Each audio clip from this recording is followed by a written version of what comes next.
Seanca gjyqësore e kryebashkiakut Erjon Veliaj dhe të pandehurve të tjerë është hyrë për në 23 qershor pas kërkesës avokatit Ajora Xozos që të njihet me aktet, ndërsa afatet e paraburgimit për Veliajn janë pezulluar. Vetë Veliaj nuk ishte i pranishëm në seancë pasi refuzon të qëndrojë në kafazin e Qelqit. Megjithatë, gjykata e posaçme ka hedhur poshtë edhe në seancën e kësaj të martë kërkesën e Veliajt që të mos qëndrojë në kafaz. Gjithashtu gjykata ka hedhur poshtë transmetimin live të seancave.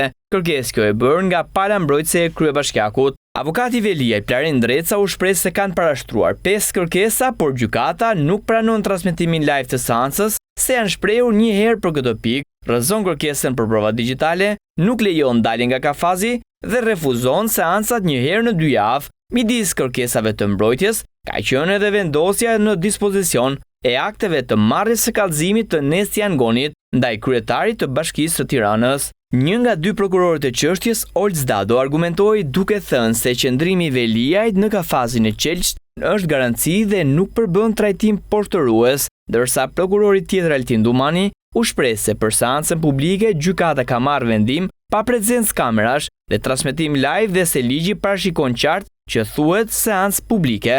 Nuk bazohet në ligj kërkesa për transmetim live, theksoi gjatë fjalës së tij Dumani në sallën e gjyqit. Ai u shpreh se gjykata të shoh mundësinë që të bëjë seancën çdo ditë, por megjithatë u shpreh edhe se jemi prokuror dhe do shohim ngarkesën që ka gjykata, ndaj gjykojmë lënien e seancave një herë në javë. Ndaj Veliajt janë ngritur 13 akuza, përfshirë edhe korrupsionin dhe pastrimin e parave.